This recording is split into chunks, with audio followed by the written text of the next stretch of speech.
நான் வந்து மக்கள் மேல் அக்கறையா இருக்கிறேன்னு போட்டோன்னு கீழே எழுதுவான். இவர் பெரிய இவர் வந்து அக்கறையா அந்த கிழிச்சாருன்னு ஒரு நாள் ஏதோ விஜய்னு சொல்லிவிட்டேன், அதுக்கே என்ன வந்து என் குடும்பத்தை இழுத்துறானுங்கன்னு சொன்னவங்க இருக்கிறாங்க. நீங்க டிஎம்கேக்கு சப்போர்ட் பண்றீங்கிறது வெளிப்படையாகவும் சொல்லியிருக்கீங்க. டிஎம்கேல நீங்க என்ன வந்து டிஎம்கேக்கு சப்போர்ட் பண்ண வேணாம்னு சொல்லுங்களேன். நான் இப்பவே சொல்றேன், நான் டிஎம்கே இல்லைன்னு கூட சொல்லிட்டு நீங்க நாளைக்கு உறுப்பினர் கார்டு வேணாம்னு சொன்னா கூட நான் தூக்கி போட தயாரா இருக்கிறேன். திராவிட கொள்கையை தான் நீங்க அங்கீகரிக்கிறீங்க. நான் என்ன சொல்றேன், என் கொள்கை என்ன, எனக்கும் மக்களுக்குமான பிடிப்பு என்னங்கிறது மட்டும்தான் என்னுடைய பார்வையை தவிர, இப்ப நான் வந்து மக்கள் மேல் அக்கறையா இருக்கிறேன்னு போட்டோன்னு கீழே எழுதுவான். இவர் பெரிய இவர் வந்து அக்கறையா அந்த கிழிச்சாருன்னு ஒரு போட எனக்கு தெரியும்.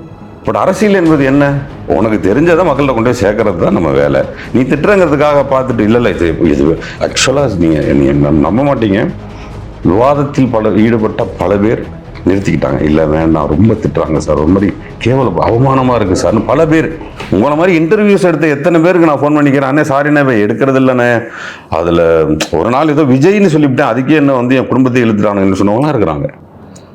ஸோ அவங்க ரொம்ப கிளியராக இருக்கிறாங்க. எப்படின்னா, இங்கே ஒரு டீசன்ட் பொலிட்டிக்ஸ், நியாயமான கேள்விகளை எவனும் கேட்டிருக்கான். அப்படி கேட்டான்னா அவங்க அம்மா, அவங்க அக்கா, அவன் தங்கச்சி, பிள்ளைகளை கிழிச்சிடுறது செய்கிறாங்க, செய்வாங்க. இனிமேல் இதான் தமிழ்நாடு அரசியல். இந்த தமிழ்நாடு அரசியலுக்கு எல்லா மக்களும் தயாராக இருந்துக்கணும். நீ குடத்தை வச்சு போராடிட்டு இருக்கிறாங்கல்ல, அப்படி போராடிட்டு இருக்க ஒரு ஃபோட்டோ ஸ்னாப் காலில் வந்துருச்சுன்னா அந்த அம்மா அட்ரஸ் விசாரிச்சுருவாங்க, அந்த குடும்பத்தை கிழிப்பாங்க. பின்னாடி ஒரு அம்மா தமிழக அரசுன்னு இருக்கும், அந்த அம்மாவை கிழிப்பாங்க.